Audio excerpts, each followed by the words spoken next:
Bem, vamos ver aqui. Vamos dar uns 3 minutinhos para a gente começar. Tá? A gente já A galera vai começa. chegando. Clicar no aviãozinho, mandar pra galera dizer que já começou. É. Me conta uma coisa, você está dando Pode aula falar. nessa quarentena?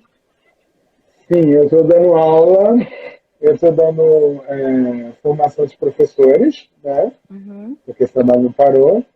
E na minha turma de ensino médio. Aí eu também uhum. continuo dando aula. E preparando muito material para as escolas e alunos que estão fazendo as atividades remotas em casa. Entendi. Nossa, todo mundo tem momento de reinventar, né? Acho que nunca formação de professores se fez tão urgente para as pessoas conseguirem, né, pegar esse trem bala que passou e tá Na muito verdade, difícil. sim, formação de professores é um negócio que já devia acontecer sempre, mas a gente às É. vezes ia lá, né? Mas agora não tem para onde correr.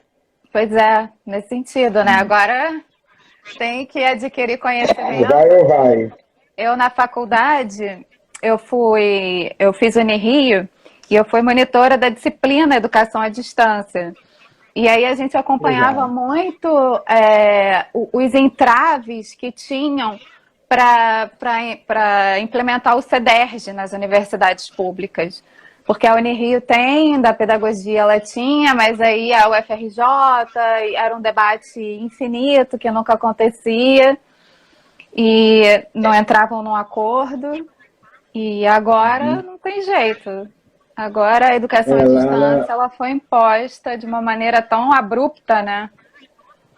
na verdade, assim, eu sou da UERJ, né? E lá na Uhum. UERJ a gente tinha um polo também. Então a conversa lá era mais fácil. Mas mesmo assim, muita gente lá de dentro tinha essa dificuldade. Ó, entrou um amigo meu surdo, o Uhum. Augusto, então eu vou começar a interpretar se ele precisar, ok? Ai, legal, Então, legal, legal. pode continuar. Então, muitas escolas, universidades, dentro conversavam e falavam para acabar o EAD, porque Sim. ninguém queria, porque era difícil, porque não acreditava. Uhum. Há males que vêm para o bem nessa vida. Porque a educação à distância ela Verdade. é tão inclusiva que ela proporciona não só os óbvios de você poder voltar a estudar depois de muito tempo, para pessoas que não têm tempo, têm problema de mobilidade e tudo mais, mas ali você consegue a inclusão Exatamente. plenamente. É, Bom, as minhas. Bom, vou te falar. não, então, vamos Pode- começar. Eu vou te apresentar. Doug, muito prazer. O GG do Rio está recebendo você. Doug Alvoroçado, professor, e a gente vai ter um papo muito legal sobre inclusão. A gente fez uma votação, porque você deu vários temas para gente, e a inclusão foi unânime. A gente já falou de vários assuntos nas lives que temos feito, mas inclusão está sendo a cerejinha do bolo. Verdade. E, Doug, eu estava vendo seu canal ontem, que aliás é muito interessante, super indico para todo mundo. No YouTube, Já no no Instagram. YouTube, só botar lá Doug Alvoroçado, que já sai o primeiro canal. E aí eu queria saber como é que entrou essa história de inclusão na sua vida. Então, na verdade, eu não sei como começou, eu sei como eu acordei lá dentro. Uhum, Quando eu era criança, eu, eu, eu, eu, eu tinha a oportunidade de estudar com pessoas com deficiência. uhum, E aí, a diferença, a única diferença que eu falo de mim para outras pessoas ou para os professores, é que quando eu olhei aquela situação, eu não senti medo, não senti vergonha, eu só senti que eu tinha que me aproximar daquela pessoa. Muitas pessoas têm medo de falar, não, não consigo, não posso, não tenho uhum, vontade. Eu só senti que eu precisava daquilo. Na minha crescida na igreja, tinha um grupo de surdos muito forte. Uhum. E aí eu continuei a minha caminhada nessa direção. Eu sempre fui de uma família de músicos, e aí minha família, todo mundo cantava, todo mundo. E eu tenho um lado cantor, assim, que eu me espalhafato tudo assim, e aí os outros gostavam porque eu era muito visual. E aí eles Uhum. falavam, você precisa aprender língua, porque você é tão visual, você vai pegar rápido. Aí eu falava, tá um dia. Só que aí eu conheci um menino, ele devia ter, sei lá, 7, 8 anos, ele já interpretava. Aí eu falei assim, então deve ser fácil, eu vou fazer isso aí. E aí comecei, peguei gosto. Nunca mais parei. E aí isso estava dentro de mim, mas eu nunca imaginei na minha vida que isso seria o meu trabalho. Imaginei que isso era um hobby, uma coisa que ia ser um a mais, mas não uma Uhum. profissão. Quando eu estava na faculdade, eu tinha na minha cabeça assim, cara, o negócio de inclusão, porque as disciplinas de inclusão acabavam a vaga rápido, até porque eram poucas vagas. E aí eu Uhum. falava, cara, deve ser muito difícil trabalhar com isso, todo mundo quer. Eu botei na minha cabeça que todo mundo queria e não ia ser fácil para mim. Então eu fui mirando em outras áreas. Mas assim, sempre com aquela coisa dentro de mim, eu já interpretava Libras, mas não via a inclusão no trabalho. Aí eu comecei a trabalhar num lugar, eu comecei a trabalhar no Instituto Nacional do Câncer, eu fui estagiário eu fui analista de ensino médico. E o Uhum. trabalho foi muito top. E aí eu passei no concurso e fui. Quando eu cheguei no concurso, perguntaram, e aí, você quer que turma? Aí eu falei, não sei. Olha, tem uma turma aqui que tem uma aluna cega. Eu falei, eu quero. Aí você quer? Como assim você Uhum. quer? Ninguém quer. Eu falei, mas eu quero, eu queria. Porque para mim seria muito difícil ter isso. Porque para mim, assim, só vai pegar um aluno de inclusão que é um professor que é muito top. A Lorena está dizendo que Doug canta muito. A Lorena me conhece cantando.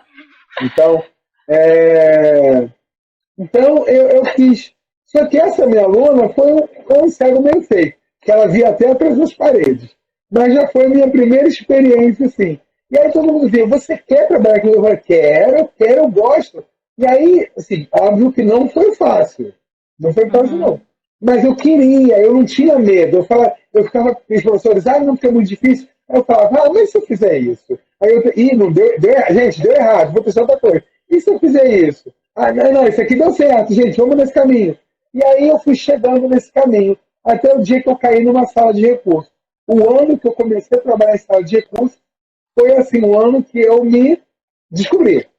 Falei, cara, é isso que eu quero fazer para resto da minha vida. Trabalhar com pessoas com inclusão e treinar pessoas para trabalhar com essa galera.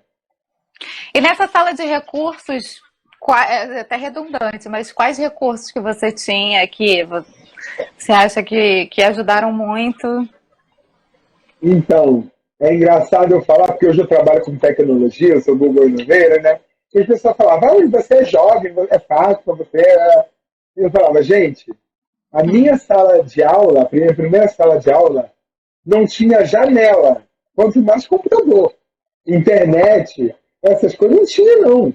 Então, assim, a tecnologia que eu queria era um ventilador para botar na minha sala. Quer dizer, realidade de muitas escolas públicas que nós conhecemos. Né? É. Então, mas só que eu tinha mais liberdade para trabalhar. Então eu Uhum. tinha o meu celular, eu levava muito que era meu. Eu tinha papel, celular e uma canetinha, eu dava meu jeito. Aí Uhum. amanhã, tem um notebook aqui, você quer? Quero, traz para cá. Tem uma sala de recursos que está desmontando de lá, quer o equipamento dela? Quero. Aí chegou, eu já cheguei a ter uma sala de recursos com todos os equipamentos, com impressora Braille, com câmera filmadora, com tudo. Mas quando Uhum. eu, a mesa e a cadeira. Entendeu? E aí a gente foi começando. Só que o bom da sala de recursos é que você pode investir em recursos. Uhum. O professor ele tem uma rotina, um planejamento, que ele precisa sim dar conta de algumas coisas. Eu, na sala de recursos, eu tinha menos uma preocupação. Então, eu falava assim: já que eu não preciso dar aula para toda a turma, eu vou. Uhum. O que ele está aprendendo? A matemática? Então, o professor tem que dar uma folhinha, eu não vou dar a folhinha, eu vou dar outra coisa. Eu vou ensinar com palito. Não, eu vou ensinar com jornal rasgado.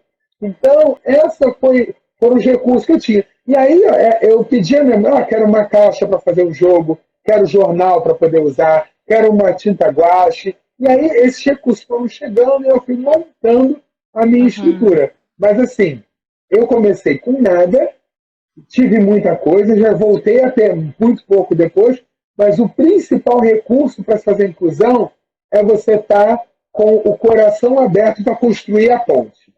Verdade, verdade. E, Doug, me diz, o que você acha que são os conhecimentos que os professores minimamente devem ter para que a inclusão seja plena? Que você consiga trazer para junto esses alunos de inclusão numa sala diversa? Então, olha, hoje mais do que nunca, o instrumento mais importante, na minha concepção, não tô dizendo aqui que é a academia, estou dizendo no Doug, tá, gente? Hoje eu digo para você que o planejamento bem feito, é o instrumento mais adequado e mais poderoso na mão do professor. Porque a gente tem aquela mania de falar assim, tem muito professor que fala assim, eu sei o que eu tenho que fazer, se precisa de matemática, eu tenho que ensinar adição, subtração, multiplicação e divisão. Beleza. Isso está muito dentro da gente, professor. A gente de verdade sabe que tem que dar conta. Só que o planejamento, ele me diz, é um mapa, que ele me diz aonde eu estou e aonde eu quero chegar. Tem uma frase do gato que ri, né, do filme da Alice, que diz que se você não sabe onde você quer chegar, qualquer caminho importa. Qualquer caminho serve, no caso, né?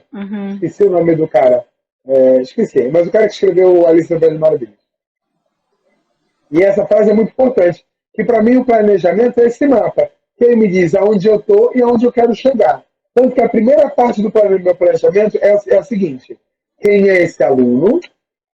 O que é que ele já sabe fazer? Porque o que me importa é o que ele já sabe fazer. O que ele não sabe fazer, eu vejo depois. Depois eu chego lá. Porque a primeira coisa que a gente fala é assim, mas ele não lê, mas ele não escreve, mas ele tem dificuldade, mas ele não fala, mas ele...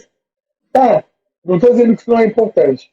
Mas isso para mim é o passo 2. O passo 1 é o que ele já sabe fazer. Eu sempre conto uma história que eu tinha uma aluna que ela tinha muito comprometimento, muito bem. Mas, eu observando a aluna, eu descobri que ela penteava o cabelo da boneca. Ela pegava uma mãozinha e penteava o cabelo da boneca. Ela não conseguia segurar no lápis para escrever, mas ela penteava o cabelo da boneca. Olha que interessante. Então, eu usei esse movimento aqui, eu substituí o pente por um lápis e falei, agora vamos fazer, botei uma boneca desenhada, vamos começar, ó. E comecei a ensinar a escrita assim, ó. Hoje é uma aluna que escreve, entendeu? Porque eu parti de um lugar onde ela já sabia fazer. Se eu falava assim, ela não sabe escrever, não sabe segurar no lápis, a Flávia, madrinha do meu filho, Flavinha, madrinha do meu filho, falou que é o Lewis Carroll. Obrigado, Flavinha. Então, eu partindo do que o aluno já sabe fazer, eu chego a algum lugar. Mas é o planejamento que é a ferramenta mais importante. Agora, com certeza, todos os conhecimentos que você vai trazer vão ser bons para você. Eu indico muito Cultura Maker. Isso vai ajudar muito na hora de fazer uma adequação, uma adaptação. Você saber Libras, Braille, essas línguas e linguagens vão te ajudar. Você ter uma criatividade vai te ajudar. Mas o principal, planejamento. Se você tiver um bom planejamento na tua mão, você chega na China. Deixa eu te perguntar, e já pegando um pouco essa deixa, como é que você... Existe sala de recurso em todas as escolas? Então, na verdade, não. É um ideal do MEC, né, que tenha. Até mesmo porque é para o aluno se matricular, porque o aluno incluído, né? Eu vou fazer uma separação. Nós temos o aluno dito normal, né, o aluno regular, e temos o aluno que é incluído. O aluno que é incluído é o aluno que está numa classe normal, ele é público-alvo da educação especial, que não é qualquer aluno, qualquer deficiência, qualquer síndrome, né? Então, o aluno ele precisa estar matriculado na sala de aula normal com seus pares e ele possui, e ele é público-alvo da educação especial. E aí, ele é incluído porque ele tem duas matrículas. Uma na sala regular e a outra na sala de recursos. O aluno que frequenta uma classe especial, ou frequenta uma classe de surdez, ou uma classe de como é o nome fala? De deficiência intelectual, ou uma classe de transtornos de espectro autista, a Card Fragoso foi uma pessoa fenomenal. Obrigado, gente. Então, esse aluno ele não é incluído. Ele está numa classe que é feita para ele. O aluno incluído ele tem duas matrículas. Ele está frequentando essa turma e ele frequenta a sala de recurso. A sala de recurso é a ideia do MEC ter uma em cada escola, mas isso não é uma realidade ainda. Então, por exemplo, a minha sala de recurso era uma sala polo, que ela atendia as escolas ali da região. E por eu ser um professor homem e intérprete de Libras, eu ainda recebia até alunos mais distantes, porque tinham alunos, por exemplo, esse aluno é um surdo de 18 anos que estar com um professor homem vai ser melhor para ele. Mas ele mora um pouco mais distante. Aí a gente conversa com a família e tenta fazer a família entender que esse deslocamento vai valer a pena. E algumas famílias a gente convencia. Então a minha sala era polo, porque eu recebia de alguns lugares. Tem lugares que tem muitas salas de recurso perto, mas a minha sala de recurso era sempre lotada. A minha sala de recurso, quando era para atender 12 alunos, eu atendia 28, 26. Caramba! E é você sozinho? Eu sozinho e depois chegou os intérpretes, os instrutores de Libras. Mas eu comecei muito tempo sozinho e o instrutor de Libras, ele só atendia os alunos com surdez, alunos de Libras.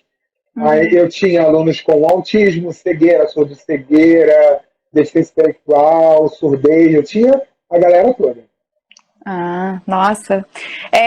Doug, eu curto muito que a gente traga propostas que os professores consigam replicar na sala, que eles adquiram um conhecimento a mais aqui que possam implementar. Você podia dar algumas dicas para certos tipos de deficiência, dar alguma dica de atividade ou experiências que você já teve que foram bem legais e que deram super certo?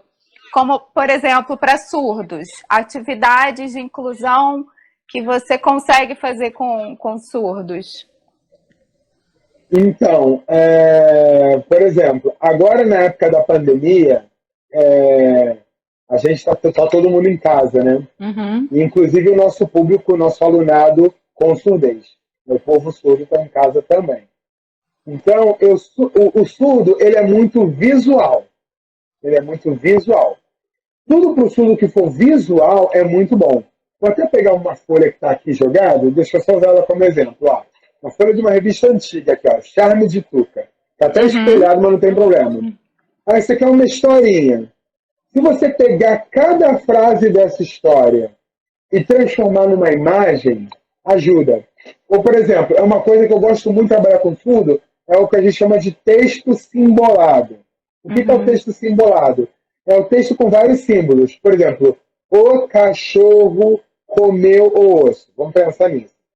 Aí não tem mais cachorro. Eu coloco a foto de um cachorro. Comeu, eu boto uma foto de alguém comendo. Ou não tem, e o osso, a foto do osso. Isso ajuda muito no letramento visual do meu aluno surdo e ajuda muito na compreensão dele no segundo idioma, que é o português. Então, o letramento visual para o aluno surdo é muito importante. Então, tudo que você puder botar um apoio visual. Outra dica que eu dou, não é todo surdo que sabe Libras. Quando a gente pensa assim, surdo Libras está resolvido. Não está. Tem toda uma discussão sobre isso, que não é nem tempo para a gente falar aqui. Mas é importante que a gente diga isso, que tem muitos surdos que optam por não aprender Libras e ficar com o português.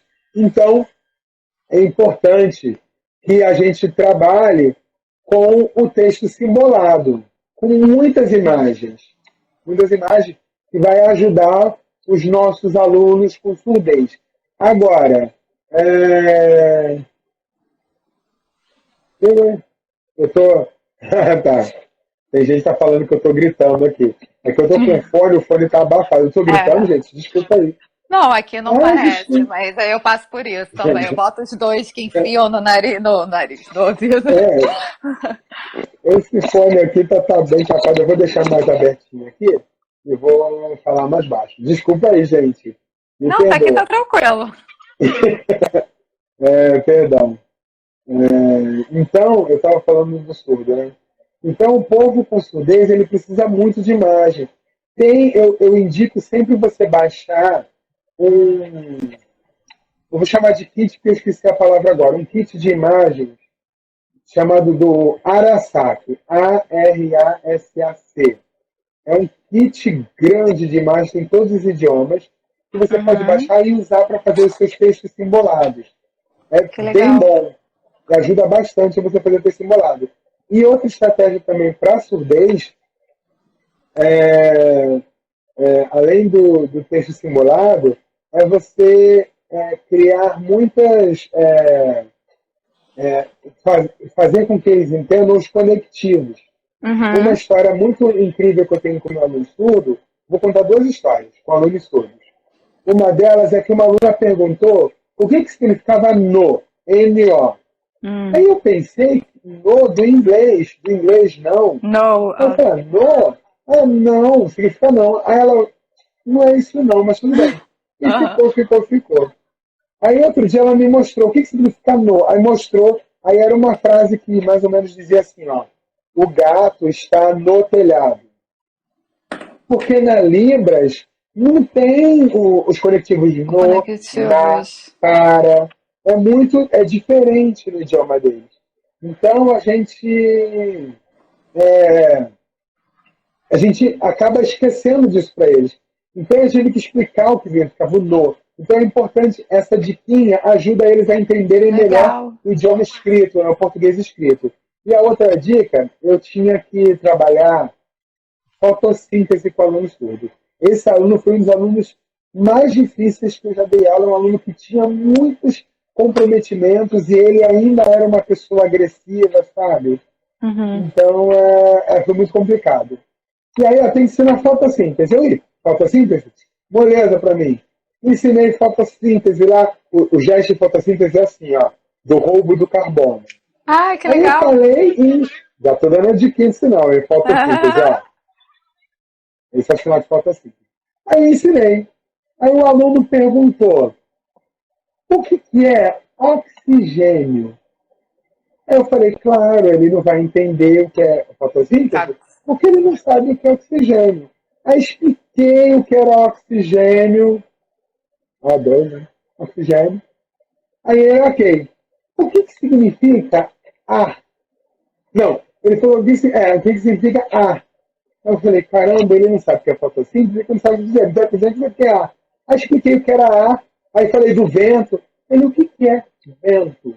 Eu falei, Eita. caramba, não é uma questão que ele não consegue aprender, é que ele tem tantas lacunas na aprendizagem antes disso, que eu vou explicar um negócio lá que não vai fazer nenhum sentido.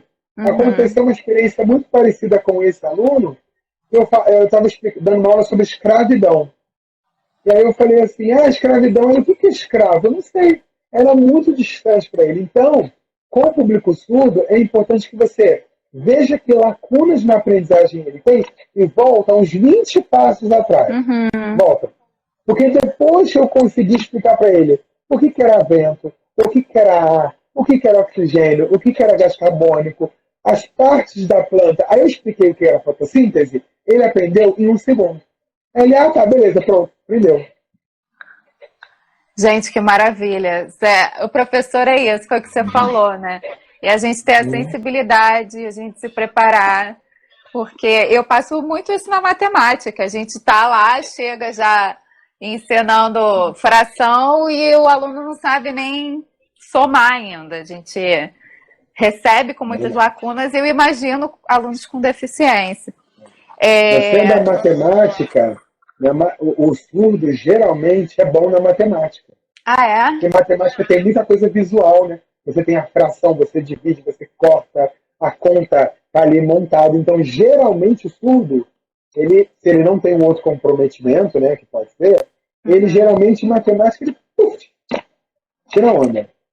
Pois é, eu vou até pegar essa deixa que eu, nos últimos anos, eu trabalhei num projeto para crianças com altas habilidades e da rede municipal.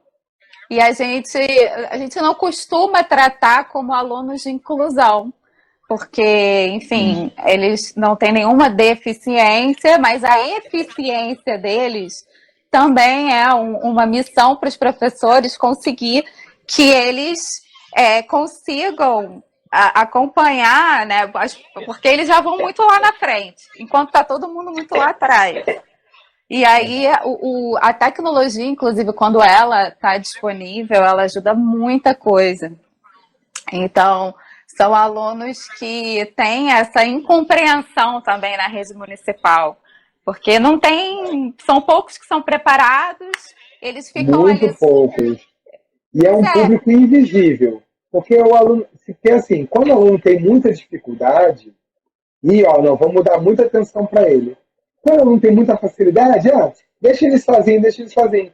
Mas esse é, aluno precisa de um atendimento especializado. Porque às vezes ele tem muita facilidade no português e na matemática, mas na interação social ele deixa a desejar. Ou às vezes ele exatamente. é muito crânio em matemática, mas não pega história. É o meu caso, eu história. É. E aí a gente causa uma frustração neles enorme. Eu recebia muitos deles frustrados. A professora já não dá mais atenção porque sabe que eles vão responder certo. Então, quando ela fala, não, fica quieto. Sabe, você Ah, não fala. valeu uma revistinha. Então, eles não têm esse reconhecimento das capacidades deles para que seja potencializada. Nas escolas públicas, a gente tem muita realidade de que o Fernandinho Beiramar, por exemplo, ele é superdotado. A gente tem Sim. vários superdotados que acabam O indo para. Roger de Traje a Rigor, e Pois muitas é. pessoas que não passaram por testes, mas são, entendeu? Eu estava até há pouco tempo conversando com uma pessoa da CREA, e ela estava falando que ela teve dificuldade. Aí eu falei, você é portador de altas habilidades? Ela falou, sou. Eu falei, tá na cara, porque você tem todo o estereótipo, assim, eu sou muito quieto para falar, mas assim, um crânio, um Uhum. gênio, uma mente rápida de pensamento. Mas assim, se você fala assim, como é que eu faço para chegar daqui ao Norte Shopping? A pessoa, vai ter que... Calma, pensa, que você sabe a resposta. Então, muito rápido para algumas coisas, mas para algumas coisas, algumas deficiências, e é importante. Eu amo trabalhar com pessoas com altas habilidades de É. superdotação. Amo, me identifico muito com elas, entendeu? Porque é um público invisível, né? Porque se Uhum. o aluno não dá trabalho, ele é inteligente, Exatamente. vai. E existe pouco material para eles. E eles É. precisam de um material, eles precisam de dois tipos de material. Eles precisam de um material complementar à aprendizagem, quer dizer, se eu sou bom em matemática, eu quero mais, né? Uhum. E um material suplementar. Eu preciso também dizer assim, para além da matemática, será que ele já, de repente, enquanto uma turma está vendo fração, ele já não pode ver equação de segundo grau? Então, o Uhum. complementar e o suplementar tem que trabalhar juntos e também apontar para outras áreas, para inteligência Sim. socioemocional, para inteligência espacial, cinética. E geralmente eles são muito bons em algumas coisas, mas em outras coisas ficam, às É. vezes, devendo. Sim, e tem uns que se frustram tanto, porque ainda mais a família, às vezes até queria entrar um pouco depois nessa questão da família, porque a família também tem papel fundamental. Eu tenho um irmão cadeirante e eu Que vejo legal. aqui, e eu sempre, Só desculpa, deixa eu te interromper só um minutinho. As pessoas brigam muito comigo por causa disso. A pessoa fala assim, eu tenho irmão, o seu cara mandou lugar, eu falei, poxa, que legal. Aí a pessoa fala, pô, Douglas, não é legal, ele ah acabou. não, Aí eu é falo, legal gente, sim. As pessoas viram, aí eu falei, mas eu, tipo, se não é legal para você, peço perdão. Eu tive um amigo, o nome dele também é Douglas, e ele teve um filho que nasceu com uma deficiência auditiva. E ele não sabia nada de Libras, hoje já é até intérprete, e eu já era intérprete de Libras. Aí ele falou, pô, mas meu filho tem uma deficiência. Eu falei, é mesmo, que legal. Ele, Douglas, não é legal. Aí eu, mas aí depois eu fiz ele entender o meu mundo, que eu amo as pessoas com deficiência. Para mim, assim, acaba sendo um super poder, assim. Ah, eu não ouço, mas eu tenho uma visão. Ah, eu acho legal, sabe? Desculpa se atrapalhar. Não, que isso. E eu sempre convivi com ambientes de inclusão. E, e assim, transformar essa deficiência em eficiência, eu vejo aqui como um grande entrave a minha mãe. Porque ela acaba fazendo tudo para ele. Ela acaba não dando autonomia. E hoje eu vejo o resultado disso, da importância da família, porque deve doer, eu não sou mãe, mas deve doer o coração você ter que mandar o seu filho, você podendo fazer ali é muito mais fácil para ele, mas você ir lá e falar, não, você vai lá fazer, sabe? Tipo, eu falo, vai lavar louça, cara, vai fazer, ele consegue, por que a gente tem que ficar fazendo tudo para ele? Então, do mesmo jeito, o superdotado, que vem o pai e fica, meu filho é maravilhoso, é perfeito, ele sabe tudo, e aí acaba gerando uma frustração nele também, do tipo assim, eu não sou isso tudo, eu sou muito bom nisso, mas eu não sou bom nisso, e aí eles acabam ficando numa frustração que é uma cobrança, tadinhos, né, que é injusta. Tem uma teoria, desculpa, eu tô falando demais. Não, mas é você que tem que falar mesmo. Eu que tô tem falando uma, demais. tem uma teoria que a gente luta muito contra, que é a teoria do capacitismo. O que é o capacitismo? A pessoa só serve se ela é capaz. Então, a gente ouve às vezes falar assim, ai, meu filho é cego. Ainda bem, melhor cego do que autista.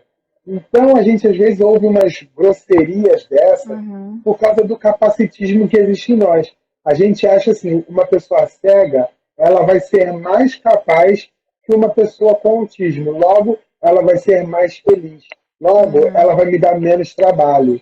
Então, a gente tem a gente luta muito contra isso. As pessoas, elas são do jeito que são, deficiência não é doença, e elas podem ser felizes do jeito que elas quiserem. E aí, uma pessoa com surdez, com cegueira ou com transtorno do espectro autista, elas não podem ser medidas pelo que elas são capazes de fazer. Porque senão a gente volta, imagina, só é importante quem tem segundo grau, só é importante quem tem mestrado, só é importante quem tem tal curso. E não é, a gente sabe que a sociedade não é dicotômica ou tricotômica desse jeito.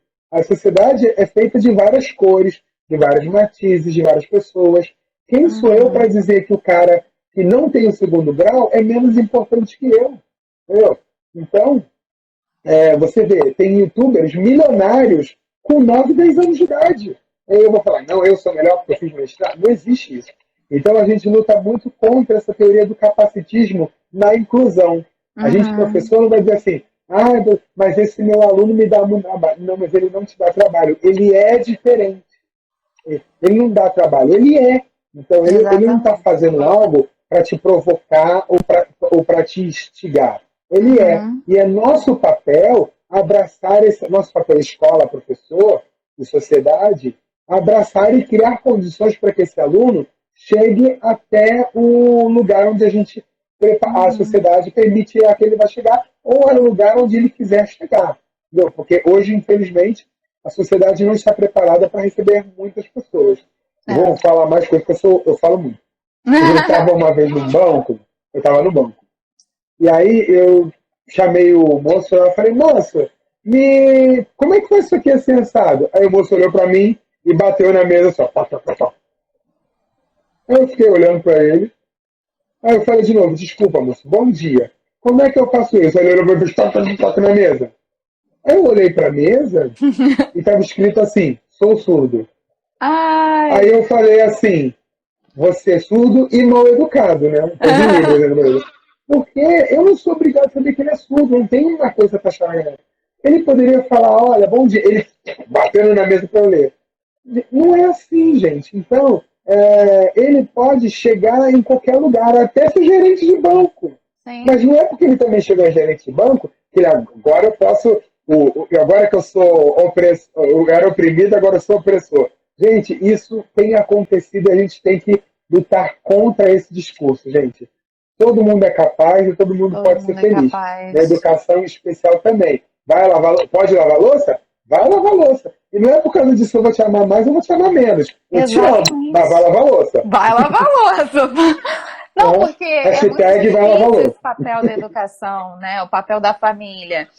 E você acha que a escola, ela, de alguma maneira, ela pode influenciar para o bem essa família que você percebe que está super protegendo, que você percebe que não está indo por aquele caminho que vai gerar autonomia, que vai fazer com que ele plenamente consiga ter as suas potencialidades aproveitadas?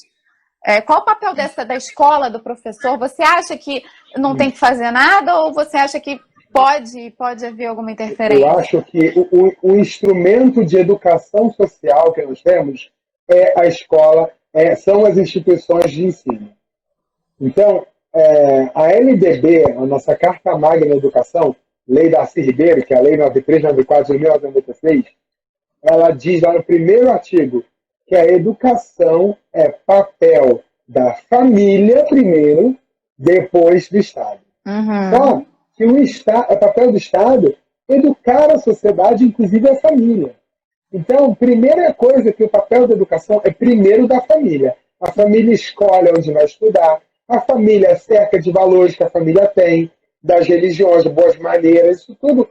Quando a criança chega na instituição de ensino, lá de 6 meses a 4 anos na educação infantil, ele já está banhado, imerso naquele universo. Então, a família não é chegar e botar lá, não, a escola é responsável por você, fica lá. Não, a família. Só que tem muitas famílias que não sabem fazer. Então, a escola tem que ensinar a família que é o papel da família educar. Principalmente nessa fase que o par mais experiente do aluno não está do lado dele. Não, é o professor, mas ele está longe. É o colega, mas ele está longe. O mediador está longe. Hoje, quem está perto? A família. Então, a escola tem que ensinar essa família a conduzir o aluno. Quando eu trabalho, eu tenho um trabalho muito próximo com as famílias. Eu falo para o meu aluno, olha, inclusive, quando eu preparo uma atividade ou um recurso, eu já preparo 2. Um para usar na escola e um para usar em casa. E dou, mãezinha, eu usei isso aqui com ele, esse trabalhinho, fez assim, deixa com ele em casa. Porque senão acontece aquele papo, você ainda não é mãe, mas você deve saber. É aquela coisa assim, menino em casa ele faz tudo. Menina chega aqui na escola não fala, mas em casa ele fala tudo. Será que fala? Eu desconfio. Mas vamos lá. Então, eu gosto muito de trabalhar muito próximo dessa família.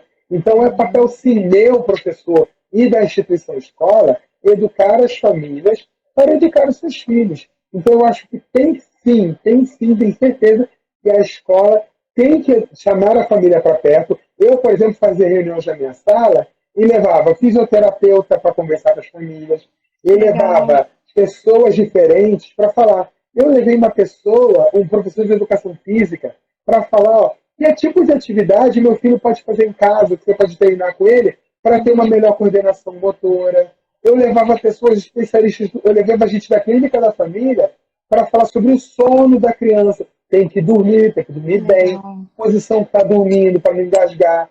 Eu tinha aluno com mielomeningocele. Então, assim, ó, como é que é isso? É bom, é ruim, é de comer? Então, eu levava pessoas para conversarem com ele. Olha, isso aqui é assim, trata dessa maneira. Eu levava médicos, fisioterapeutas para dentro da minha sala para conversar com as famílias na reunião também. Falava, gente, ó, ouve isso, isso é importante. E eu já dava um a mais. Olha, essa atividade, lembra que ele falou assim? Então, ó, essa atividade que eu estou fazendo assim é para desenvolver aquilo lá. Me ajuda aqui, entendeu? Então, é sempre assim. Nossa, que incrível! E que, na verdade, isso deveria acontecer em todas as salas de aula, porque a gente, como professor, hoje em dia, com celular, computador, tablet, as crianças não dormem direito, a gente tem um problema, porque eu sou assim, se eu tô com sono, eu não aprendo nada, nada com coisa nenhuma, não consigo nem focar em nada. Então, assim, muito legal. Doug, parabéns. Ó, um monte de gente falando aqui. Realmente, cara, Parabéns esse para olhar nós. faz muita diferença mesmo. E essa integração com a família é fundamental. Eu acho que isso faltou, por exemplo, com a minha mãe, de alguém ter pego na orelha dela e ter falado assim: olha só, você tem que dar mais autonomia para ele, você tem que incentivar que ele faça as coisas, porque ele faz, mas quando eu mudei, eu não morava, né? Aqui eu mudei há pouco tempo, voltei a morar com a minha mãe. E aí um dia eu peguei ele para cozinhar. Ele adora, ele sabe tudo na teoria de cozinha. Ele fica vendo todos os programas de culinária e nunca tinha cozinhado. Aí eu peguei ele para cozinhar comigo. Eu falei, a gente vai cozinhar hoje. Aí minha mãe chegou na cozinha, ele tava, porque eu botei uma frigideira, né, para ele conseguir ver. E aí ele tava mexendo. Aí a minha mãe entrou na cozinha e falou assim: mas meu Deus, ele vai se queimar. Eu falei, vai, eu me queimo sempre. Eu me queimei, agora Vai já. morrer. Tipo, eu me queimo toda vez que eu vou cozinhar. E olha que eu, modéstia à parte, eu cozinho bem, mas eu me queimo e me corto. Então, assim, gente, qual o problema dele se queimar? Ele vai se queimar. Mas A gente isso, toma umas precauções, né? Mas a gente tem que deixar um pouquinho, né? Vai, meu filho. Vai com as suas atitudes, com a sua vida. Vai, até porque Exatamente. uma das coisas que a educação inclusiva prega muito duas coisas, né? Uma delas é a terminalidade dos estudos. Porque Uhum. tem aquele aluno que fica naquele ciclo, não aprende, não aprende, não aprende, não aprende. E aí, quando é que termina o estudo? A gente tem que decretar um dia, ó, rapaz, já que o conteúdo foi até aqui para você, ok, diplominha, beijo, vai viver a vida, vai É, trabalhar, vai para um outro instância social. Porque senão eu tenho alunos já de 30, 40 anos no quarto, quinto ano. E tem gente que acha normal. Então, tem isso. E tem muito aquela questão da mobilidade e da sua uhum. autonomia. Você tem que ensinar para ele a ser autônomo, a ir na padaria, a contar se o troco está certo. Porque, assim, Uhum. não sabe escrever o nome todo? Tudo bem, como é que você vai assinar? Com polegar. Então, a gente tem que gerar instrumentos autônomos. E nós, Sim. professores, temos que falar nas nossas posições, usar o nosso privilégio de não deficiente, de virar para as pessoas e falar assim: olha, eu preciso que aqui aceite assinar com polegar, porque um dia vai chegar alguém que precisa. Eu É, preciso que aqui tenha um intérprete de Libras, porque hoje não tem surdo. Mas amanhã vai chegar um. sim, a gente tem que estar preparado. E é uma triste Exatamente. realidade, né? Porque, Verdade. infelizmente, eu digo assim, a formação de educação especial na universidade, e olha É que eu muito. fiz uma universidade bastante boa, mas é muito pequena. Para a quantidade Verdade. de inclusão que a gente encara por aí, assim, uma vez eu fiz uma mediação de um menino com Asperger, que eu não consegui lidar com aquilo, porque eu não tinha preparo nenhum. Quando eu cheguei ali, eu comecei a comer livro de inclusão de Asperger, porque eu não sabia nada.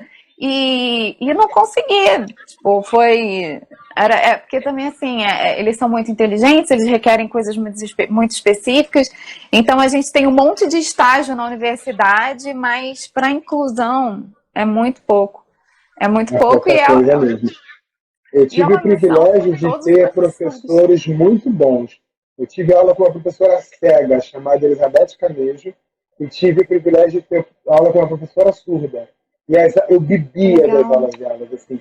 Eu ficava encantado. E as pessoas assim, ai, a professora cega, não é? Eu falava, gente, é tudo que eu precisava eu ver. E ela ia no computador, mexia rápido. Eu ficava, Jesus, quando eu fui fazer meu curso de Braille e Sorobã, a minha professora é naturalmente cega, mas ela era tão inteligente, tão inteligente. Ela falava assim, gente, tabuada do 23. Uma 23, eu falei, gente, eu não sei a tabuada do 6 de cor. Ela sabe a tabuada do 23. Então, essas pessoas têm muito a que ensinar a gente. E ela morava sozinha, cozinhava, autônoma. Eu aprendia tanto com ela. Eu falava, Jesus, esse é meu modelo, eu quero ser inteligente que nem esse povo aqui. E aí eu ia pegando diquinhas e levando para o meu trabalho. E a gente vê o quanto a gente não aproveita as nossas vantagens, né? Eu tenho um amigo que ele é cego E é muito engraçada essa história, porque ele tem uma posada e ele todo ano ele faz vários eventos nessa posada, onde vão muitas pessoas. E na posada dele, ele não parece ser cego. Porque, assim, a gente sabe que não pode mudar nada de lugar, deixar nenhuma porta meio aberta, todo mundo já sabe os esquemas para que não haja nenhum problema com ele. Mas ele anda sem muleta, sem nada, ele anda tudo completamente autônomo. Ai, quero conhecer ele, me apresenta. Ele é maravilhoso, apresenta. Ele, olha, eu queria um dia, se a gente pudesse fazer, né, uma conversa, porque assim, ele tem muito a ensinar. Aí um amigo nosso contando uma história que, como ele conheceu, foi num passeio que ele ia guiar as pessoas naquela trilha. Ele cego. Aí quando esse outro amigo chegou, ele falou assim, tá, mas quem é o guia? Aí falou assim, ele falou assim, mas ele é cego. E tipo, ele aproveita tanto é tipo o que você falou, né? São quase super-humanos. Porque ele não tem a visão, mas ele tem a audição, ele tem o olfato, ele tem o tato muito mais apurado.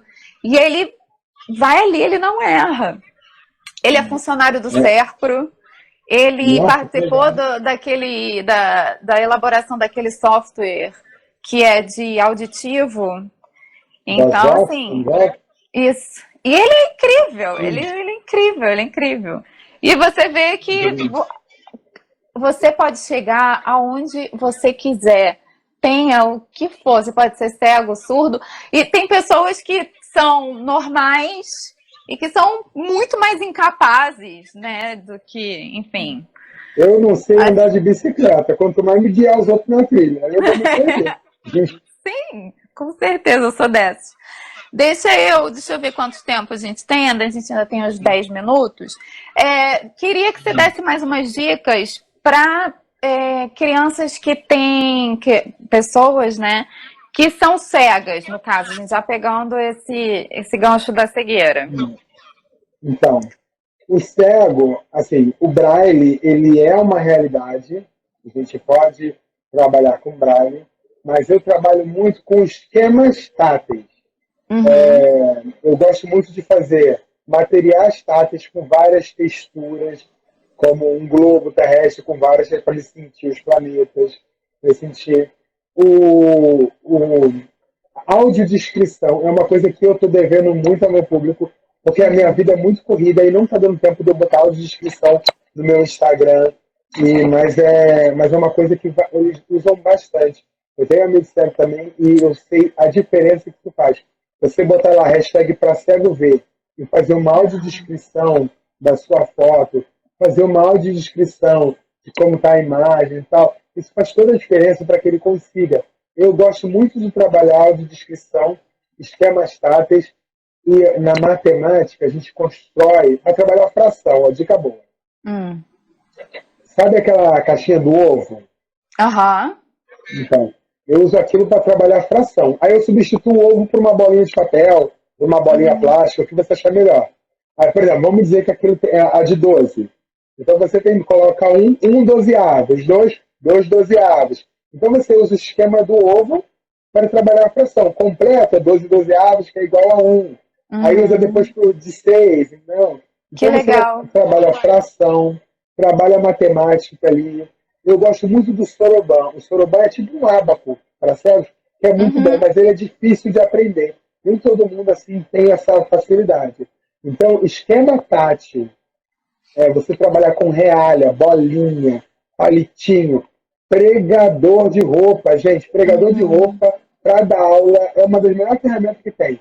Aí você usa pregador no dedo para ele contar. Cada pregador vale 10, então 10, 20, 30, 40, 50. Essas dicas. E online, você vai fazer um formulário, grava a audiodescrição do seu formulário no celular ou num site de gravar voz e coloca o QR Code com áudio ali. Aí o aluno está usando o formulário, ele usa o QR Code fala a questão. Gente, nossa, matei. Que legal, gente. Essa dica vale um like. Bota coraçãozinho aí, gente. Vale coração, muitos corações. Inclusive, Todas essas informações, Doug, se você depois me passar por escrito, aquela que você me falou do Arasaka, Arasaki.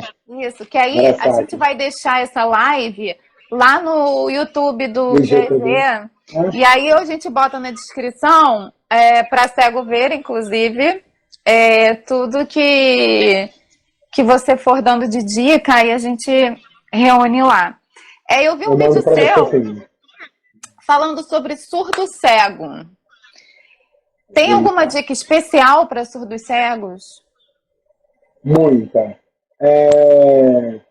Você vai trabalhar com surdo cego? Tadoma. É uma Librastat. Tadoma. Uhum. Você vai ver. É difícil de aprender. Mas, assim, antes de você aprender o Tadoma, você vai conhecer o surdo cego, tenta que ele te identifique por uma coisa. Ou um colar, ou uma pulseira, um relógio. E aí você vai virar para ele isso. Né? Então, se ele chegar perto, sentir o teu perfume, tocar aqui e sentir a tua pulseira, ele sabe que é você. Então, toda Uhum. vez que você vai trabalhar com surdo cego, usa uma pulseira para você se identificar, ou um cordão, ou o mesmo perfume. Eu sei, gente. Quer dizer, poxa, vou ter que usar o mesmo perfume mais da vida? É uma condição diferente, é diferente, David. Uhum. Então, vai ser necessário, entendeu? E aí, para surdo cego, e aí você pode ensinar eles com a vibração da música. O lento e o calmo com a vibração da Olha música. que legal. Ensinar com boneca, bota a boneca no colo, ensina Uhum. o que é cabeça, ensina o que é corpo, ensina o que são as partes íntimas, que tem que saber tudo certo. Tem que aprender a se limpar no banheiro. Uhum. Então, assim, não é fácil. Sugiro até um filme chamado Black, tem até disponível no YouTube, né, para Uhum. vocês verem, tá uma surda cega, que ela chega na universidade. Mas assim, não é fácil, mas dá para trabalhar, é muito bom. Eu tive um surdo cego na minha vida que foi uma experiência incrível. Até hoje eu tenho saudade dele. Eu vi também uma coisa que realmente assim me chama muita atenção, que eu vejo aqui em casa, né? Essa questão de se sentir representado.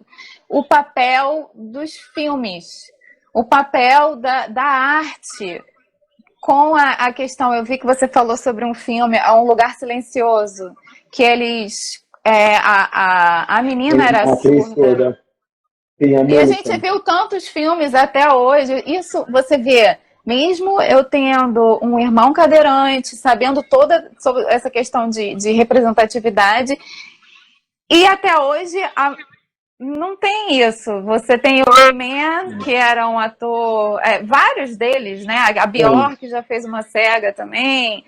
Tem vários filmes, dá para ficar citando aqui milhares de filmes e nenhum é deficiente. Eu queria que você falasse um pouco sobre isso.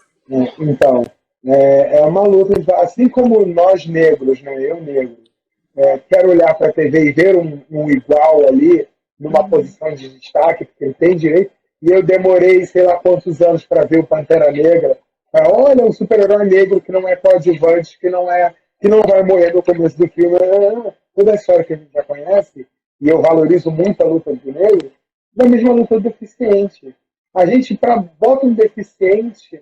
Imagina, ficava muito incomodado de ver um homem branco pintado de negro para interpretar o negro. Agora, imagina um deficiente olhando para a TV e vendo uma pessoa normal, normal com aspas, interpretando um deficiente como ele poderia estar interpretando. Entendeu? Sim.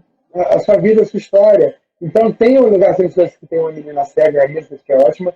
Tem uma série na Netflix chamada Crisálida. E tem muitos atores surdos, aí eu recomendo. Não é a melhor série do mundo, tá, gente? Ela é até meio esquisita. Eu tenho críticas, assim. Eu acho que não foi feito com a qualidade. Acho que o áudio não é bom. Mas, assim, atores surdos contando histórias surdas. E isso faz diferença. Entendeu? Você vê que, assim, por exemplo, uma criança surda é diferente de uma criança ouvinte. Então, a criança surda sabe interpretar uma criança surda. Uma criança ouvinte vai ficar lá, normal. Uhum. Entendeu? Então, eu recomendo Deixa eu bastante. só te E existe interromper só muita um dificuldade. segundo. A gente tem Pode, um todos. minuto, que já começou a Eita! contagem regressiva. Eu queria, Doug, eu gostei tanto dessa conversa, eu acho que a gente tem tanto a falar, que se você topasse, fala até aqui, se a gente pudesse fazer até pelo YouTube uma conversa com pessoas que, né, tipo o Chico, por exemplo, que conseguiram vencer todas Já essas tá barreiras e topado. tem coisas que a gente pode se inspirar neles, né? Então Já fica tá essa ideia, topado. assim. Eu queria agradecer muito, muito, muito a sua presença. Foi maravilhosa a nossa conversa. Espero que tenhamos outras. E se quiser deixar aí o último recadinho. Então, o último recado é I love you. Ah, Para toda a comunidade toda. é assim? I love you? É assim, ó. É o I love you. I love you. Ah, I love you. Ah, por I isso que fica love assim. you. Ah.